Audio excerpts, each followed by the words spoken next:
பரப்பளவின் அடிப்படையில் அரசாங்கத்திற்கு சொந்தமான நாட்டின் இரண்டாவது பெரிய மேய்ச்சல் தரையாக திருக்கோவில் வட்டமடு மேய்ச்சல் தரை காணப்படுகின்றது.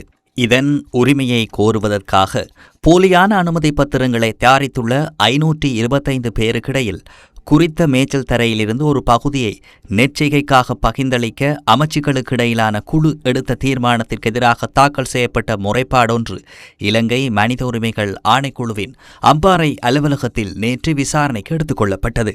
கிழக்கு மாகாணத்தில் உள்ள அளந்து ஒதுக்கப்பட்ட ஒரே ஒரு மேய்ச்சல் தரை இதுவாகும். பாரம்பரிய பால் உற்பத்தியாளர்களுக்கும் அத்துமீறி பயிரிடுபவர்களுக்கும் இடையில் நிலத்தை மையமாக கொண்டு நீண்ட காலமாக நீடித்து வந்த தகராறுக்கு நிலையான தீர்வாக 1974ஆம் ஆண்டில் இது முறையாக அளவீடு செய்து பிரிக்கப்பட்டது. இதன்போது மேய்ச்சல் தரைக்காக 4000 ஏக்கர் அளந்து பிரிக்கப்பட்டமை தவிர அது பாதிக்கப்படாத வகையில் மேலதிகமாக 700 ஏக்கர் அத்துமீறிய நெற்செய்கையாளர்களுக்காகவும் ஒதுக்கி வழங்கப்பட்டது. இந்த மேய்ச்சல் தரையை மையமாக கொண்டு 2004ஆம் ஆண்டில் கிழக்கு மாகாணத்தில் சிவில் நிர்வாகம் ஸ்தாபிக்கப்பட்டதை அடுத்து மீண்டும் ஒரு பிரச்சினை உருவானது. 1985ஆம் ஆண்டில் வழங்கப்பட்டதாக கூறி போலி அனுமதி பத்திரங்களை சமர்ப்பிக்கும் தரப்பினர் மேய்ச்சல் தரையை ஆக்கிரமித்து நெற்செய்கை செய்ய தொடங்கியதை அடுத்து பால் உற்பத்தியாளர்கள் கல்முனை நீதிமன்றத்தில் அத்துமீறிய நெற்செய்கையாளர்களை மேய்ச்சல் தரையிலிருந்து வெளியேற்றுவதற்கான உத்தரவை பெற்றுக்கொண்டனர். மேலும் மேன்முறையீட்டு நீதிமன்றமும் அந்த உத்தரவை உறுதிப்படுத்தியது. எதிர்வரவுள்ள பெரும்போகத்தில் மேய்ச்சல் தரைக்குள் நெற்செய்கை மேற்கொள்வதாக குறித்த போலி அனுமதி பத்திரதாரர்களுக்கு அனுமதி வழங்குவதற்கான ஏற்பாடுகள் குறித்து அம்பாறை மாவட்ட செயலாளரே வெளிப்படுத்தியிருந்தார். கடந்த 21ஆம் தேதி நடைபெற்ற அம்பாறை மாவட்ட அபிவிருத்தி ஒருங்கிணைப்பு குழு கூட்டத்திலேயே அவர் இதனை குறிப்பிட்டார்.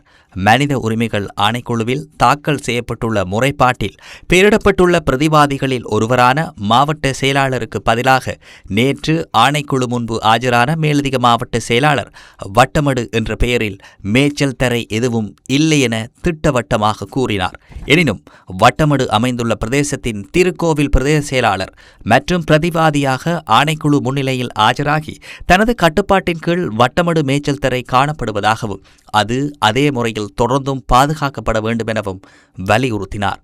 மேலும் மற்றொரு பிரதிவாதியான வனவிலங்கு பாதுகாப்பு திணைக்களத்தை பிரதித்துவப்படுத்தி ஆஜரான அதிகாரியொருவர் வட்டமடு மேய்ச்சல் தரையூடாக யானைகள் குறுக்கிடும் வீதிகள் செல்வதால் அங்கு விவசாய நடவடிக்கைகளை மேற்கொள்ள அனுமதி வழங்குவதென்பது மனித யானை மோதலுக்கு வழிவகுப்பதாகும் என ஆணைக்குழுவிற்கு தெரிவித்திருந்தார்.